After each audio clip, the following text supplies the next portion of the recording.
Don't have to go and do it.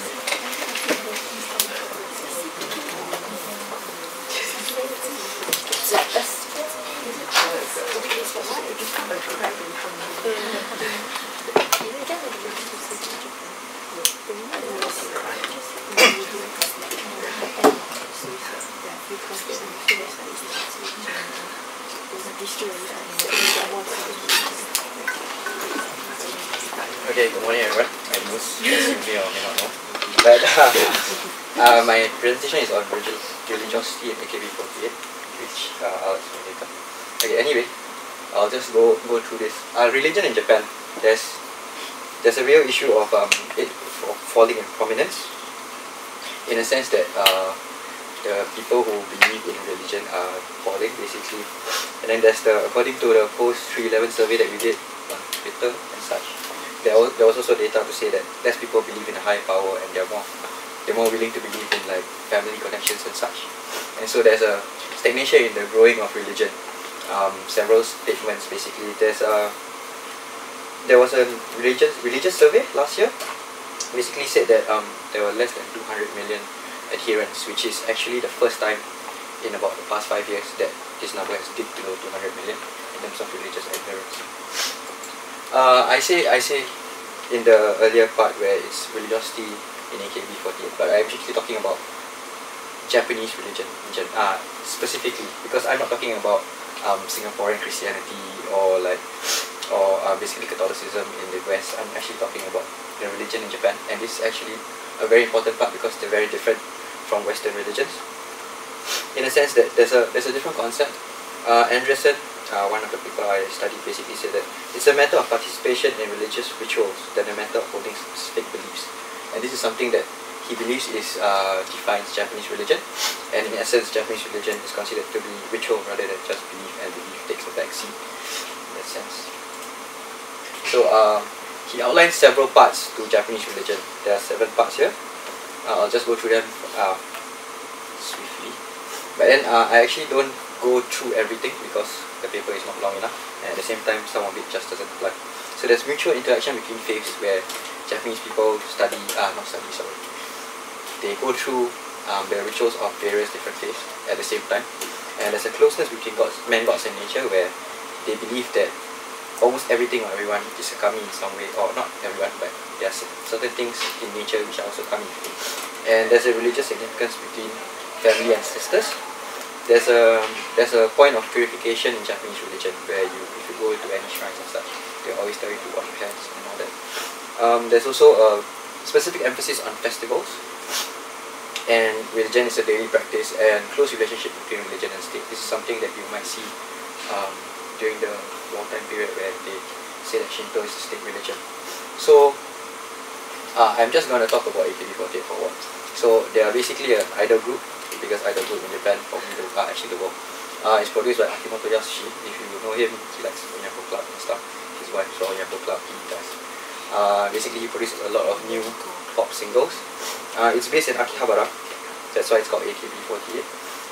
But the 48 is kind of wrong, because they actually have about 200 members in total now, including their sister groups, and they also have a group in Jakarta and one in Shanghai. Their basic concept is Aidu Ikeru Aidu, basically idols you can meet, and this is something that has defined their activities as an idol group, and their past 10 singles have been million sellers. So if you're a Arashi fan, too bad for you. I was going to talk about, so this is a picture I snapped about 2 years ago. This one there's only 6 of them, so 6 of 200 of them.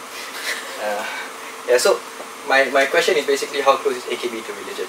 And this is what I'll be studying in the paper, basically, because I feel that the whole fandom, AKB fandom, and of course all the activities that they carry out, basically is very similar to religious rituals. And this is something that I want to examine in my paper, and I'll talk about later. I have 4 different points. So basically, like I feel that AKB is a religion, and this is how I'm going to prove it. With the 7 things that I talked about earlier, I will basically relate most of these things to them. So the first one, we'll talk about scandals. It's very fun. When I choose Joe, basically it's the love band rule. It's if you've been following AKB, or if you've been following J-pop at all, you'll know that AKB48, all their girls are not allowed to love. They're allowed to love, but they're not allowed to love mutually. So the best saying that they can say is "Kata mo iwa okay, yo mo iwa tamen." So this is what they say, and basically you can love someone, but you cannot have them love you back. And this is something that members sometimes don't care about. So what happens is they get into scandals, and it results in the members being too dirty to fans. Basically, once you get into a scandal, you're put on a media blackout. Like no one can see, like no one knows what you're like at that point. Like basically you can't blog or you can't do anything about it. So that is something which basically separates these girls from their fans.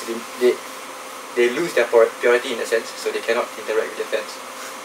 And this is where it becomes religious, in the sense that they follow rites of purification and atonement. So these girls, after they've gone through scandals, some of them, the scandals are just too much, so they just get fired. But the rest of them, basically, what happens is these rites of purification allow them to become clean again, and they're able to talk to their fans, basically meet their fans normally again. I have three different scandals that I will talk about. But the funny thing is, these are all different levels, I think. So the first we'll talk about Sashikara Rino. She's basically number 4 in Senbatsu Sosenkyo. So she's quite popular, one of the most popular in the group. And she was caught. She had a boyfriend when she was a Kenkyusei. That means a trainee.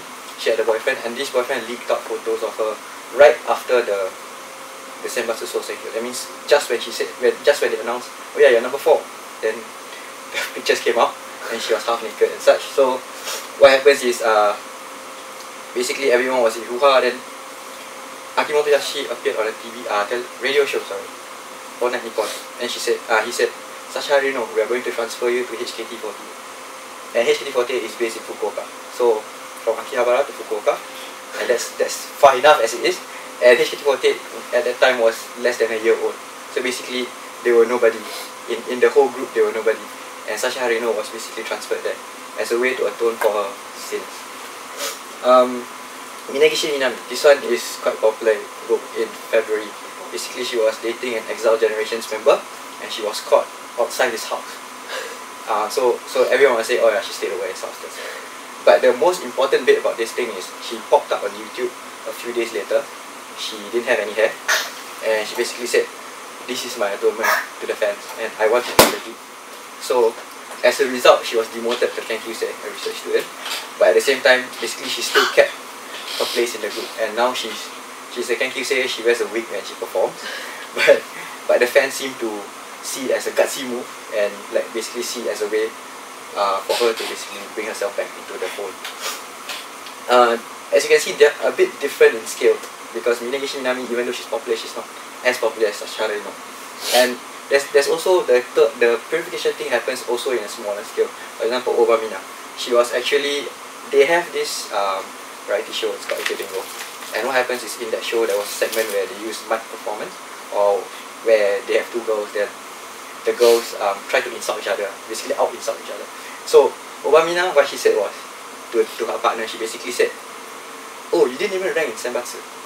Or so basically, you didn't even make a ranking out of 64. She didn't even make that ranking. In the context of the TV show, that was the best insult she could give. But at the same time, she also pissed off a bunch of the other girls' fans. So all of the other girls' fans were like, why are you saying this? Like, isn't she your teammate and stuff? So Obamina in Google Plus, where AKB maintains an official presence, basically she said, I'm very sorry for what I said. I went too far. And it was only then that people said, okay, we accept it. And then basically she said, I also apologize to Shimada. So I hope I realized that was a very stupid thing to do. So I hope you forgive me for it. And it's totally different levels in a sense. But at the same time, they practice it in basically every day. Google Plus is something that they post on every day, and it's not a big thing. It's not a newsmaker, but at the same time, they practice it in this way. So, yeah, scandal. This is one of the ways. Next, I'll talk about Gekijo.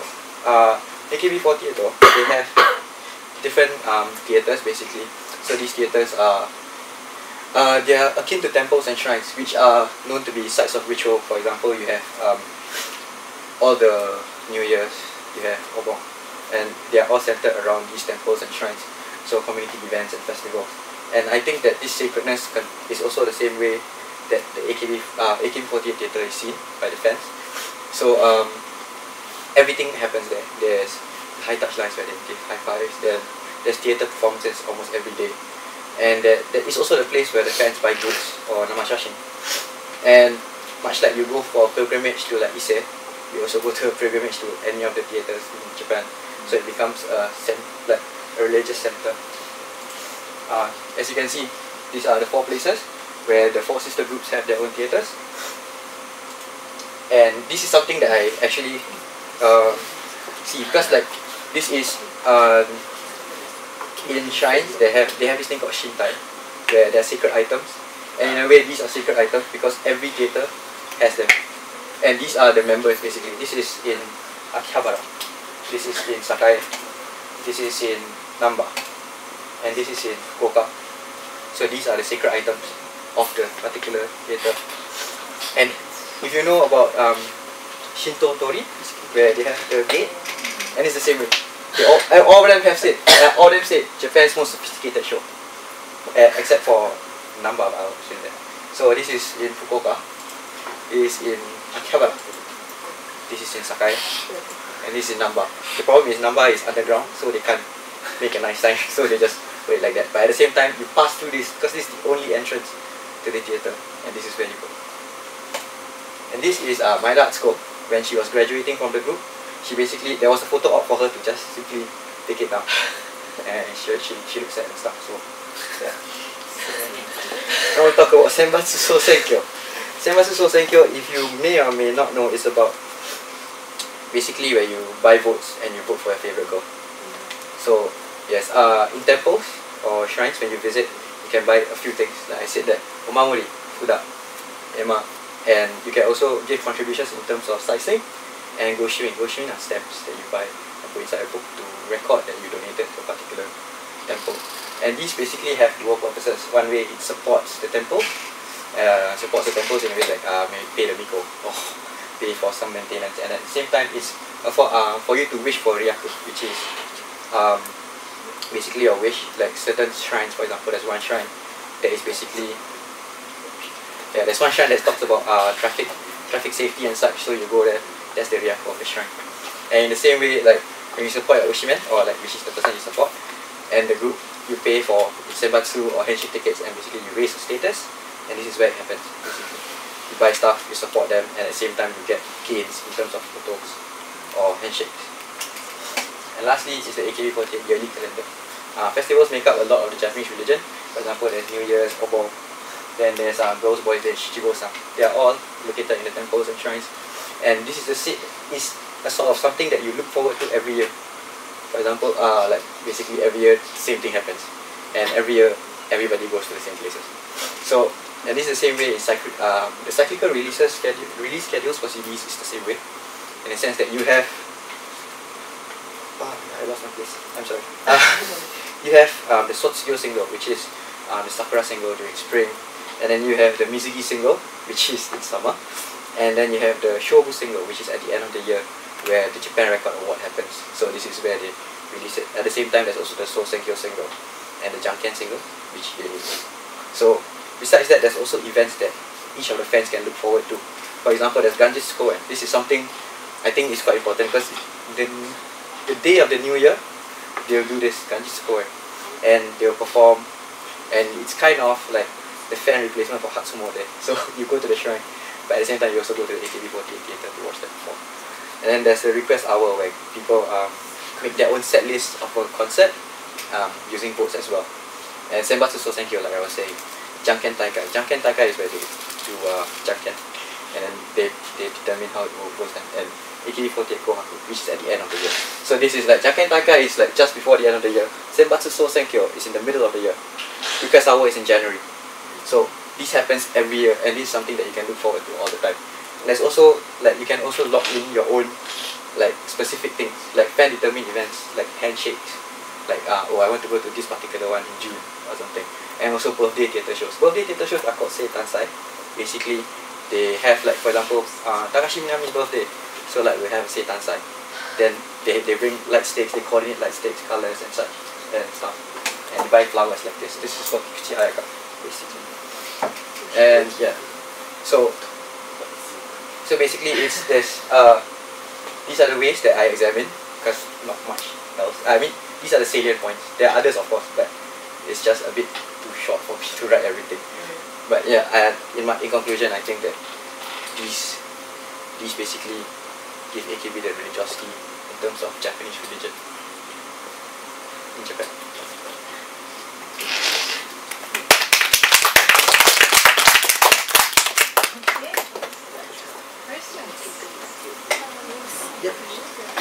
So in a sense, like the AKB48 members are the gods, and the fans are the followers of the religion. Or? I wouldn't go that far to say that, simply because there's much too many variables involved. For example, if you're talking about like handshake events and such, like if you say you yourself can't meet God, that doesn't make sense. You can't meet the kami, right? So like when you meet them, then the handshake, then the whole thing breaks down.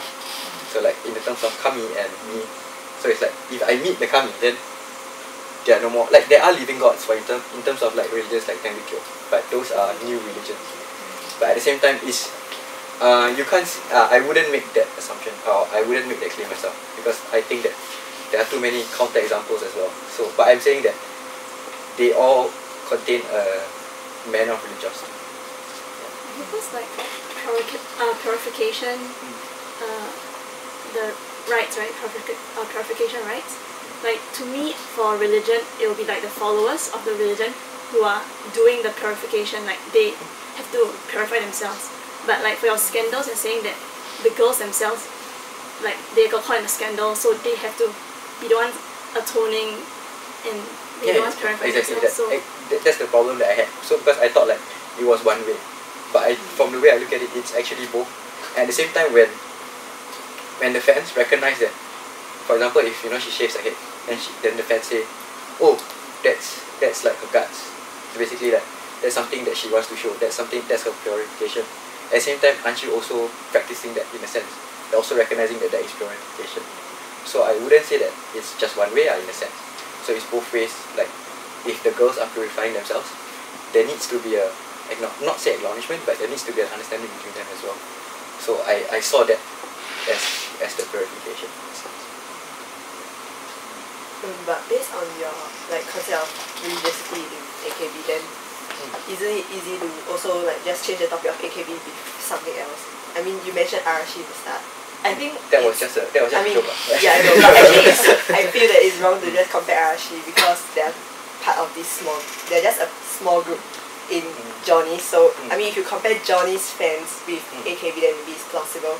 And I mean, for Johnny's, they also have similar things like Kwaku and all these calendar events and concerts. So I mean, they also have this sort of religiosity in their act when they actually go there. So it's like quite easy to actually. Yeah, you could say that about practically anything. I mean, like if you're talking about like sci-fi conventions and Star Trek people, or like Star Wars people, it's the same way. But I'm specifically looking at AKB48 because of how much documentation they have, how many different ways that they can talk to the fans, interact with the fans. For example, they have handshake events, they have Google Plus, which I don't think anyone else is using. They have Twitter, and these are all ways that they interact with the fans, and at the same time they navigate the relationship in different ways from other idols.